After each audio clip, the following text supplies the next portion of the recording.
Queria começar um pouquinho a contar para vocês como é que sustentabilidade entrou na minha vida e como entrou na vida da empresa atual em que eu trabalho, a AS Brasil. Não sei se todos conhecem, possuímos 5 companhias no Brasil: a AS Eletropaulo, a AS Tietê, a AS Sul, a AS Uruguaiana e a AS Serviços.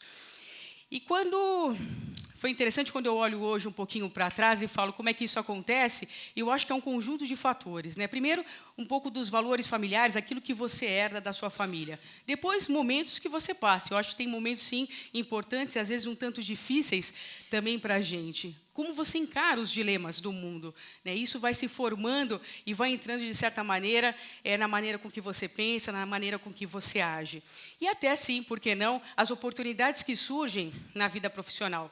E falando, então, da vida profissional, eu vou falar de há cerca de 11 anos, né? Às vezes não é muito bom para a mulher falar o tempo, né? Mas eu era aquela jornalista, bem jornalistona, de TV, de jornal impresso, e, de repente, de um dia para o outro, eu ganhei um presente. Eu saí desse mundo e caí no mundo empresarial. E o presente que eu ganhei, entre outros presentes, foi uma área chamada responsabilidade social. E era interessante porque aquilo tinha muito a ver com aquilo que eu sempre acreditei, de fazer o bem. Eu tive muitas experiências durante a minha adolescência nesse sentido. E aí, de repente, eu estava, na minha descrição de cargo, fazer esse bem. Né? E como diz o nosso amigo do Santander, eu estava ganhando para aquilo também. Né? Então, entrou muito dessa forma, e entrou daquela forma que eu acho que entra, às vezes, na vida de muitas pessoas, né? Com campanhas filantrópicas dentro da companhia. Aí você passa para o investimento social privado, e a Casa de Cultura e Cidadania é um exemplo hoje de como você sistematiza um projeto, como você efetivamente olha e vê que resultados ele obtém. Isso foi só um passo, um clique maior para aquilo que a gente está falando hoje aqui de sustentabilidade. Né? Quantos de nós já não nos fizemos as perguntas e falando assim, ou outras pessoas fazem essa pergunta para a gente, o Ricardo Voltolini foi uma dessas pessoas que fez lá em 2010 essa pergunta, mas, Luciana, o que efetivamente você faz e que tem correlação com o teu negócio? Né? Como é que isso se liga no fim do dia? Então, hoje, olhando um pouquinho para trás, e aí depois que você começa a vivenciar a gestão do negócio, como é que outros fatores tão importantes, e não necessariamente eles estão no mindset da organização, então esse insight acaba sendo um pouco natural.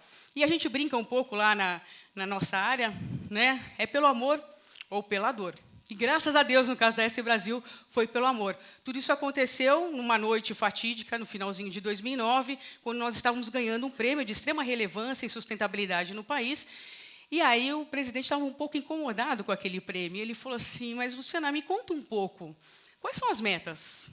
As metas. Quais são os objetivos, os KPIs, os planos de ação? Qual é, efetivamente, o nosso direcionador para a sustentabilidade? Então, Britaldo, a gente não tem, né, mas a gente pode vir a ter. Né?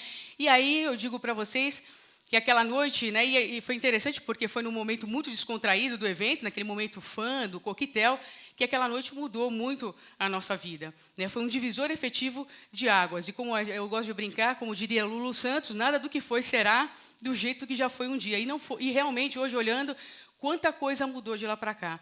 Né? Então, tanto eu como a minha equipe e muitas áreas que hoje também estão aqui, o pessoal da área de meio ambiente principalmente, com uma bandeira grande dentro da companhia, nós fizemos um grande movimento para a construção da plataforma de sustentabilidade, que nada mais é do que diretrizes e um norte para a instalação da sustentabilidade nos processos da companhia. Começamos com uma conversa em profundidade com a alta liderança, eu estou falando de presidente, vice-presidentes e também de alguns diretores, para saber o que era sustentabilidade para eles e como é que eles viam o Grupo AS Brasil nesse caminho. Né? E foi bastante interessante, porque vocês podem imaginar que a gente escutou um pouco de tudo, né? Porque, como mesmo diz o Davi, é um tema ainda muito novo. Né? Eu escutei até que mudanças climáticas não existem. A partir dali, foi interessante porque eles definiram 5 temas, quais deveriam ser o nosso foco efetivo em sustentabilidade. E eram temas mais verdinhos, mais para o lado do meio ambiente, talvez pela história, né, também que a gente tem vivenciado durante todos esses anos. Mas também, como a gente sabe, que a gente acredita na área de sustentabilidade, que essa é a era do engajamento, é a era da licença social para operar e também a era da cocriação, nós vamos, sim, escutar os nossos públicos de relacionamento, coisa que foi bastante inovadora também para a companhia. Fomos escutá-los para construir essa plataforma juntos.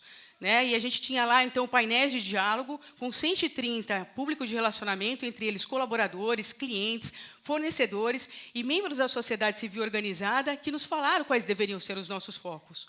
E foi interessante que eles puxaram, talvez não para a nossa surpresa, para um lado social. Bom, o trabalho estava dado, fizemos uma matriz de materialidade e, efetivamente, foi uma reunião que tivemos com a alta liderança para chegar a, efetivamente, quais eram os 5 temas. Né? E foi muito interessante quando você olha, e eu lembro disso, nossa, deixa eu ver quais são as expectativas e as demandas dos nossos públicos, dos nossos stakeholders. E aí aquilo começa a despertar qual é esse olhar de fora que, muitas vezes, a gente não coloca efetivamente para dentro. E aí sim chegamos aos nossos 5 temas, que hoje são segurança, geração de energia sustentável, inovação e excelência para a satisfação do cliente, eficiência no uso de recursos financeiros, naturais e energéticos, e desenvolvimento e valorização de colaboradores, fornecedores e comunidades. E a partir desses 5 temas foi muito interessante, porque cada vice-presidente ganhou um tema para cuidar, e não necessariamente era aquilo que era do dia a dia dele. Então, o vice-presidente jurídico, por exemplo, ganhou segurança, o vice-presidente financeiro ganhou o uso eficiente dos recursos naturais, por exemplo, e eles montaram grupos de trabalho, e a gente envolveu mais de 100 pessoas em toda a organização para definir efetivamente qual era a aspiração, o posicionamento, quais eram os compromissos, né, e os indicadores a ser acompanhados. E foi interessante que eu achei que isso em 2 meses, no máximo, ia estar tudo resolvido, né, Sônia? E aí, quando chega lá em 2011, a gente lança a plataforma de sustentabilidade. Depois de um ano, né, para uma pessoa pouco ansiosa como eu, isso com certeza vai sair do papel. E não, gente, demorou mais um ano. Né? E aí eu falo, nossa, como é que uma pessoa pouco ansiosa, com pouca energia, né, lida com tudo isso? E lida mesmo com paciência e resiliência. Né? Uma coisa que eu aprendi muito é o time da organização, não é o nosso time. Então, como é que você tenta lidar? Agora, uma coisa importante esse time também, a gente tem um grande comando, o time da organização, né? Para que a gente não deixe o bonde passar. Mas, em virtude disso, tudo bem. No ano de 2011, nós tivemos algumas bases importantes, construímos algumas bases importantes, como a política de sustentabilidade, com um modelo de governança, como é que esse tema efetivamente ia ser governado dentro da companhia, e também definimos os 38 compromissos. Né? E, como eu digo também, que nada por acaso, né? No 2011 estava acabando um ciclo de planejamento estratégico, estava sendo finalizado, e aí nós temos um novo ciclo de planejamento estratégico de 2012 a 2016, quando, de repente, né, nada mais, nada menos, o próprio presidente fala, espera aí, essas 2 coisas não são separadas. Né? Então, efetivamente, fizemos um trabalho amplo de juntar, efetivamente, o planejamento estratégico à plataforma e lançamos, no início de 2012, o planejamento estratégico sustentável. De lá para cá, dos 38 compromissos, 7 nós já cumprimos, mas até tem muito desafio. Né? Quando a gente olha e fala assim, tem alguns resultados? Tem vários resultados.